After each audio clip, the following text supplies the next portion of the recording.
মধ্যপ্রাচ্য আবারও এমন এক সন্ধিক্ষণে দাঁড়িয়ে যেখানে একটি ভুল সিদ্ধান্ত গোটা অঞ্চলকে আগুনে ঠেলে দিতে পারে। যুদ্ধের হুঙ্কার, কৌশলগত ইঙ্গিত আর গোপন প্রস্তুতির শব্দ সব মিলিয়ে প্রশ্নটা এখন আর হবে কিনা, প্রশ্নটা হলো কখন এবং কোথায়।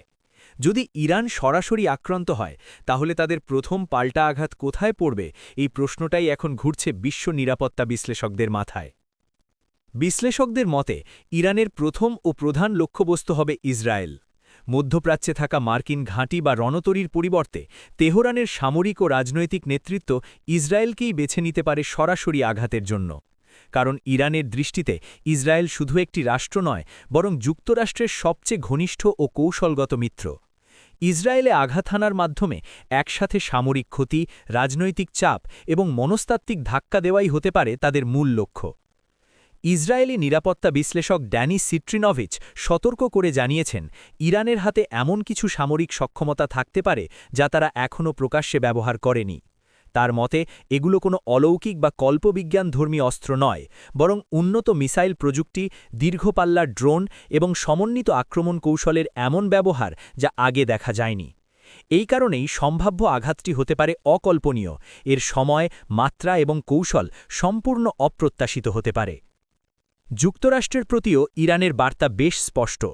ইরানি নেতৃত্ব একাধিকবার ইঙ্গিত দিয়েছে, যদি যুক্তরাষ্ট্র ইরানের ওপর ছোট পরিসরেও কোনো সামরিক হামলা চালায় তাহলে তেহরান সেটিকে সরাসরি সরকার উৎখাতের প্রচেষ্টা হিসেবে দেখবে। এমন পরিস্থিতিতে তারা কূটনৈতিক চাপ বা রাজনৈতিক হুমকির কাছে নতি স্বীকার করবে না, বরং শক্তিশালী পাল্টা আক্রমণের পথ বেছে নিতে পারে। সেই পাল্টা আঘাতের বড় অংশই গিয়ে পড়তে পারে ইসরায়েলের ওপর। ইরানের সর্বোচ্চ নেতার উপদেষ্টা আলী শামখানির বক্তব্য অনুযায়ী, যদি যুক্তরাষ্ট্র হামলা চালায় এবং তার জবাবে ইরান ইসরায়েলে আঘাত হানে, তাহলে পরিস্থিতি খুব দ্রুতই যুক্তরাষ্ট্র, ইরান ও ইসরায়েলের মধ্যে একটি ত্রিমুখী যুদ্ধের রূপ নিতে পারে। এমন সংঘাত শুধু মধ্যপ্রাচ্যের মধ্যেই সীমাবদ্ধ থাকবে না, এর প্রভাব পড়বে বৈশ্বিক নিরাপত্তা, জ্বালানি সরবরাহ এবং আন্তর্জাতিক অর্থনীতির ওপর। ইরানি কৌশলগত চিন্তায় আরেকটি গুরুত্বপূর্ণ বিষয় হল সময়।